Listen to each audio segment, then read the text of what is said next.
October 17th, 2023, 2:37 a.m. Berdyansk airfield, Zaporizhia Oblast, Russian-occupied territory. 9 Russian helicopters sit parked on the tarmac. My 8 transport helicopters. Ka-52 attack helicopters. Total value, approximately $180 million. Nearby, ammunition storage facility. Artillery rounds. Rockets. Missiles. Supply depot for Russian forces operating in southern Ukraine. At 2:39 a.m., 2 American ATACMS ballistic missiles impact the airfield. Flight time from launch, approximately 90 seconds. Distance traveled, 300 kilometers. Warhead type, cluster munitions. M74 submunitions. Hundreds of bomblets dispersed over target area. Result, all 9 helicopters destroyed. Ammunition depot detonated. Secondary explosions continue for 40 minutes. Estimated damage, 200+ million in equipment and munitions. 0 advance warning.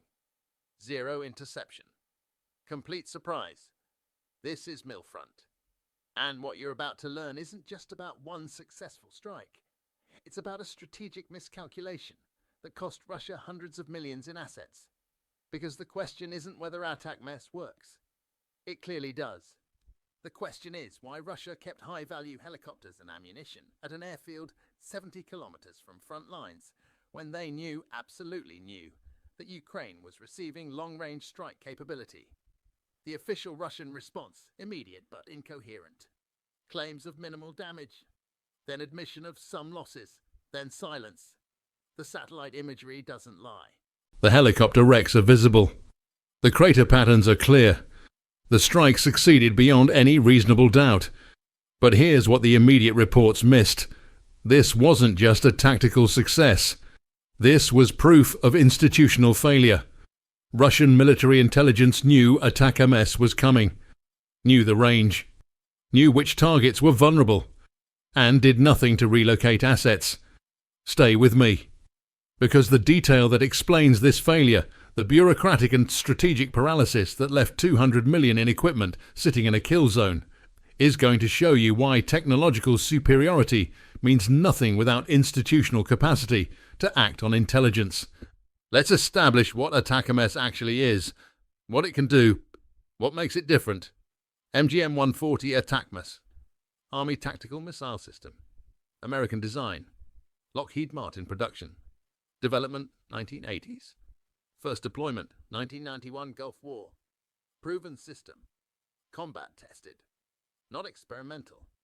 Design, surface-to-surface ballistic missile. Launched from M270, MLRS or M142 HIMARS platforms. Same launchers Ukraine already operates. Integration is seamless. Training minimal. Operational employment immediate. Specifications, length 3.9 meters. Diameter 0.61 meters. Weight 1,070 kilograms. Range varies by variant. Export version to Ukraine, under 65 kilometers officially. Actual effective range with optimal trajectory, 300+ kilometers. Ukraine received longer range variant than initially acknowledged. Warhead options. Multiple variants exist. High explosive unitary warhead. Cluster munitions. Ukraine received cluster munition variant. M74 submunitions. Approximately 300 bomblets per missile. Dispersed over area target. Devastating against soft targets. Aircraft. Helicopters. Personnel. Lightly armored vehicles. Flight profile. Ballistic trajectory. Climbs to high altitude. Descends at steep angle. Terminal velocity Mach 3+. Extremely difficult to intercept. Russian air defense optimized for cruise missiles and aircraft. Ballistic missiles require different intercept geometry. Success rate against ATACMS is low. Guidance GPS INS. Inertial navigation with GPS correction. Accuracy circular error probable less than 10 meters. Can hit specific buildings. Specific aircraft parking areas. Precision strike capability with area effect warhead. Optimal combination for airfield targets. Ukraine received ATACMS in 2 phases. First delivery September 2023. Approximately 20 missiles. Second delivery October 2023. Additional undisclosed quantity. Total inventory classified, but operationally significant. Changes strike calculus for targets previously beyond range.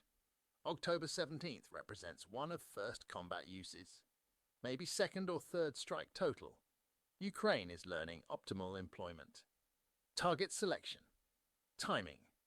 Maximizing strategic impact. Berdyansk airfield checked all boxes. High-value targets. Fixed location. Within range. The intelligence that enabled this strike required multiple sources. Satellite imagery confirmed helicopter presence. Signal intelligence tracked Russian communications. Pattern analysis predicted when maximum assets would be present. Someone did the homework. The targeting was deliberate, planned, optimized. That preparation matters. We'll return to it. October 17th. The strike. What actually happened in those 90 seconds? 2:37:30 a.m. HIMARS launcher fires 2 ATACMS missiles from position approximately 300 kilometers from Berdyansk. Launch location, Ukrainian-controlled territory. Exact position classified, but far enough from front lines to be safe from Russian counter-battery fire. The missiles launch. Solid rocket. Motors ignite. Acceleration immediate. Violent. 0 to Mach 3 in seconds. The missiles climb. Ballistic trajectory. Peak altitude approximately 50 kilometers. Then descent. Guided by GPS. Correcting course toward target coordinates. Russian early warning systems might detect launch, might classify as ballistic missile, but detection doesn't equal interception. ATACMS flies too fast, too high initially, then descends too steep. Intercept window is narrow. Requires specific air defense systems positioned correctly. Berdyansk airfield air defense, inadequate for ballistic missile threat. 2:38 a.m. ATACMS missiles at peak altitude. 30 seconds into flight. Approximately 150 kilometers from target. Guidance systems calculating final approach. GPS confirms target coordinates. Inertial navigation as backup. The missiles know exactly where they're going. Russian air defense at Berdyansk, Pantsir S-1 systems. Designed for aircraft and cruise missiles. Not optimized for ballistic targets. Detection range against ATACMS, maybe 30 kilometers.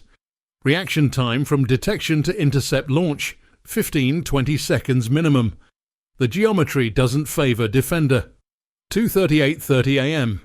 ATACMS missiles descending. 60 seconds into flight. Altitude 20 kilometers. Velocity Mach 3+. Range to target 50 kilometers. Pantsir radar might acquire track now, but 50 kilometers at Mach 3 means 60 seconds to impact. Not enough time for effective response. The helicopters on the ground, parked in open. Minimal protective revetments. Standard peacetime style deployment. 9 aircraft. Maintenance crews nearby. Security perimeter. But no alert status. No expectation of attack. Why would there be? They're 70 kilometers behind front lines. Previously beyond Ukrainian strike range. The assumption of safety was built into everything. 2:38:45 a.m. ATACMS missiles 15 seconds from impact. Altitude 5 kilometers. Pantsir systems, if they detected, attempting engagement. But the missiles are descending nearly vertically. Intercept geometry is extremely poor. Even if interceptor missiles launch, probability of kill is low. Ballistic targets in terminal phase are hardest to intercept. Russian personnel at airfield. Some might hear air defense radar go active. Might hear warning tones. But what can they do? Run? Where? The submunitions will disperse over hundreds of meters. No time to reach cover. No shelters nearby. They're exposed. And they have 15 seconds. 2:39 a.m. Impact. First ATACMS missile detonates at optimal altitude, 100-200 meters above ground. M74 submunitions disperse. Hundreds of bomblets, each containing explosive charge and fragmentation effects. They fall across the airfield. Blanket coverage. No escape. The bomblets detonate on impact. Ground level. Against helicopters, catastrophic. Rotor blades shred. Fuselages puncture. Fuel tanks rupture. Fires ignite. Explosions chain react. Some helicopters carrying ammunition, rockets, missiles. Those detonate secondary. Blast effects multiply. Personnel in open, no chance. Fragmentation radius of each submunition 10-15 meters. Hundreds of submunitions. Overlapping coverage. Anyone caught in open is casualty. Immediate or delayed. The medical capacity to handle mass casualty event at forward airfield. Limited. Second ATACMS missile targets ammunition storage area. 300 meters from helicopter parking. Same detonation profile. Submunitions disperse. Impact. But this time, secondary explosions are massive. Artillery ammunition. Rockets. The depot detonates. Not all at once. Sequential. Ammunition cooking off. Explosions continuing for minutes. The blast from ammunition depot shockwave damages additional helicopters, even ones not directly hit by submunitions. Throws debris hundreds of meters, starting fires, creating chaos. The airfield becomes kill zone. Everything within 500 meters of ammunition depot is affected. 2:39:40 AM, 40 seconds after first impact. Primary strike effects complete. 9 helicopters destroyed or damaged beyond repair. Ammunition depot burning. Secondary explosions continuing. Will continue for 40 more minutes until all ammunition expended. Russian casualties. Immediate count impossible. Fires. Smoke. Ongoing explosions. But personnel casualties are significant. Estimates later, 20 or 30 killed. 40-50 wounded. Exact numbers classified. But enough to devastate unit cohesion. Enough to make airfield non-operational for weeks. Russian air defense. No confirmed intercept. Maybe attempted. But no evidence of successful engagement. 2 ATACMS missiles launched. 2 hit target. 100% effectiveness. The air defense network designed to protect this airfield failed completely. The immediate aftermath. Chaos. Fire suppression attempts. Casualty evacuation. Damage assessment. But the strategic impact is already determined. Berdyansk airfield lost 9 helicopters. Lost ammunition stockpile. Lost operational capability. Will take months to reconstitute. Now the question everyone asks, why were the helicopters still there? This is where it gets complicated. Because the answer isn't simple incompetence. It's institutional failure at multiple levels. Russian military intelligence knew ATACMS was coming. US announced deliveries. Publicly. In September. Gave approximate timeline. Gave range figures. The information was open source. No secrets. Just facts. Russian General Staff should have immediately ordered redeployment. All high-value assets within 300 kilometers of Ukrainian-controlled territory. Move back. Disperse. Harden. Standard threat response. The doctrine exists. The procedures are written. Someone just needed to execute. Didn't happen. Helicopters stayed at Berdyansk. Ammunition stayed at Berdyansk. Weeks passed. ATACMS arrived in Ukraine. Still no redeployment. Why? Factor 1. Bureaucratic inertia. Russian military is hierarchical. Decisions flow top-down. Local commanders can't unilaterally abandon facilities without orders. Orders require approval up chain of command. Approval requires paperwork, assessment, justification, time. Weeks. By the time approval comes, it's too late. Factor 2. Logistical constraints. Moving helicopters requires fuel. Maintenance. Destination airfields with capacity. Moving ammunition requires transport. Security. Storage facilities at new location. Everything is limited. Everything requires coordination. Russian logistics system in Ukraine is strained. Adding sudden massive redeployment compounds problems. Factor 3. Operational necessity. Those helicopters at Berdyansk support ground operations. Moving them 100 kilometers back increases response time, decreases sortie rate. Ground commanders need air support. They resist losing assets even if it means accepting risk. Competing priorities create paralysis. Factor 4. Threat assessment failure. Russian military estimated ATACMS would be used sparingly. High-value targets only. Strategic infrastructure. Command posts, not forward airfields. The assumption was Ukrainian ATACMS inventory Too limited to waste on airfields. Attack would target more critical nodes. That assumption was wrong. Ukraine prioritized degrading Russian air power. Helicopters are force multipliers. Destroying 9 in single strike is operationally significant, more valuable than hitting marginally important command post. Ukrainian targeting priorities differed from Russian expectations. The combination of factors created perfect storm. Intelligence warning existed. Threat was known. Assets remained vulnerable. No action taken. October 17th was inevitable result. But here's the deeper problem. This pattern repeats. ATACMS has struck multiple Russian positions since October 17th. Every time, high-value targets. Fixed positions. Within 300 kilometers of Ukrainian territory. Every time, significant damage. Low interception rate. Russian forces know the threat. Still haven't fully adapted. Adaptation requires systemic change. Dispersal. Mobility. Hardening. Deception. All of these cost resources. Reduce efficiency. Create friction. Russian military is already operating under strain. Adding more requirements, move everything back 100 kilometers, disperse all concentrations, harden all facilities, exceeds capacity. So they accept risk. Some assets get moved, some don't. Priorities are set. Airfields near rear get protected. Forward airfields accept vulnerability. Berdyansk was forward enough to be considered acceptable risk, until October 17th proved otherwise. 3 questions from the beginning. Time to answer them. Why did Russia keep high-value assets in ATACMS range?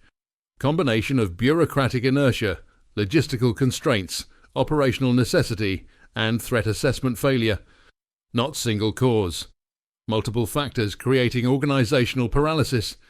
Intelligence warning existed but didn't translate to action quickly enough. By the time action could be taken, strike had occurred. What makes ATACMS so effective?